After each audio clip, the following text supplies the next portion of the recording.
नमस्ते। मैं पवन यादव रामपुरा झज्जर से। आज जानेंगे कि शरीर का ज्ञान होने से अच्छे से पूरे ब्रह्मांड का ज्ञान प्राप्त हो जाता है। जैसे अगर आपको पूरे ब्रह्मांड का ज्ञान प्राप्त करना है तो उसके लिए इस ब्रह्मांड के छोटे रूप, इस शरीर का, इस पिंड का ज्ञान प्राप्त करना होगा। वो ज्ञान डॉक्टरी ज्ञान नहीं होता कि आप डॉक्टर्स के पास जाएंगे, कुछ ऑपरेशन सीख लिए, हड्डियों की नॉलेज ले ली, दिमाग की नॉलेज ले ली, लीवर की नॉलेज ले ली, आँत ठीक करना सीख लिया।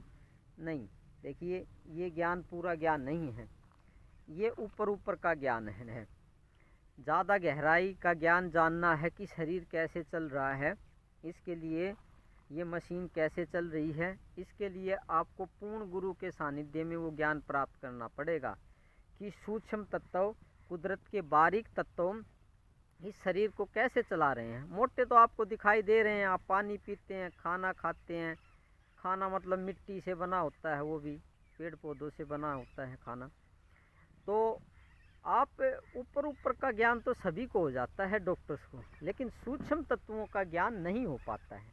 जब आप सूक्ष्म तत्वों का ज्ञान प्राप्त कर लेंगे कि वो शरीर को कैसे चला रहे हैं, तो आपको पूरे ब्रह्मांड का ज्ञान प्राप्त हो सकता है, या ऐसा कह लो पूरे ब्रह्मांड की नॉलेज आपको आसानी से समझ में आ सकती है। क्योंकि यही साइंस जो शरीर पे काम कर रही है, यही सूक्ष्म तत्व जो शरीर को चला रहे हैं, बारीक तत्व, वही इस ब्रह्मांड को चला रहे हैं। उनका बड़ा रूप इस ब्रह्मांड को चला रहे हैं। तो जैसे पानी की बूंद का स्वाद चखने से पूरे समुद्र के स्वाद का पता लग जाता है कि पूरे समुद्र का स्वाद कैसा होता है। बूंद तो हो गई छोटी और समुद्र हो गया बड़ा, तो बूंद का ज्ञान से पूरे समुद्र का ज्ञान प्राप्त हुआ।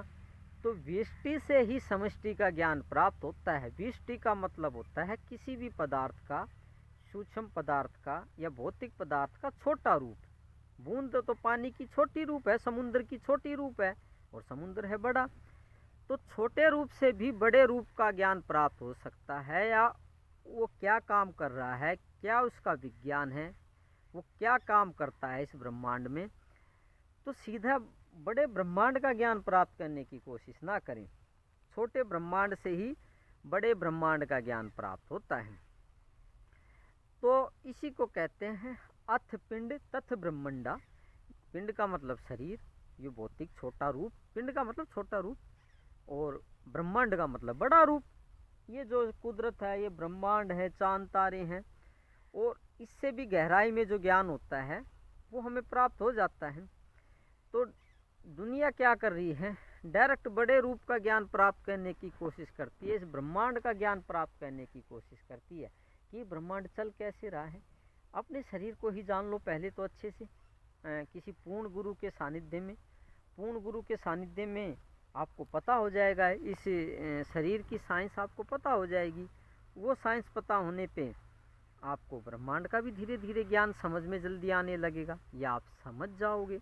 डायरेक्ट समझना तो थोड़ा मुश्किल है।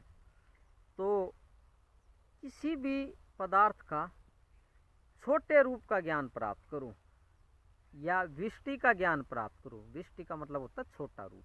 जैसे बूंद का मैंने उदाहरण दिया था पीछे, बूंद एक छोटा रूप है। तो समष्टि का ज्ञान प्राप्त हो जाएगा, यूनिवर्स का, ब्रह्मांड का ज्ञान प्राप्त हो जाएगा। तो छोटे छोटे रूपों को जानो, बड़ा रूप आपको स्वयंता ही समझ में आ जाएगा। बड़ी साइंस आपको स्वयंता समझ में आ जाएगी। ये ब्रह्मांड कैसे चल रहा है, ये स्वयंता ही समझ में आ जाएगा। धन्यवाद आज के लिए।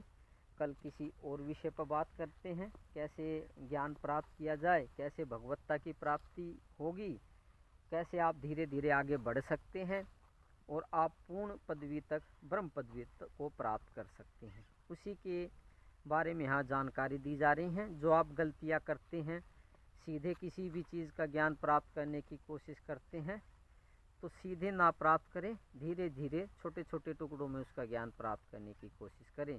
तभी बड़ी साइंस तो अपने आप धीरे धीरे समझ बढ़ जाएगी, और आपकी बुद्धि को वो बात समझ में आ जाएगी, या वो विज्ञान समझ में आ जाएगा। तो छोटे रूप का ज्ञान प्राप्त करें, व्यष्टि का ज्ञान प्राप्त करें, पिंड का ज्ञान प्राप्त करें। छोटे रूप का, बड़ा आ जाएगा समझ में, तभी बुद्धि में ये काबिलियत पैदा होगी कि वो बड़े ज्ञान को भी समझ सकती है, क्योंकि छोटे ज्ञान के ही हिसाब से बड़ी विज्ञान भी काम करता है। विज्ञान सभी का एक है। Thank you very much. कल फिर किसी शुभ विचार पे बात करते हैं, जिससे कि आपकी नॉलेज बढ़ सके।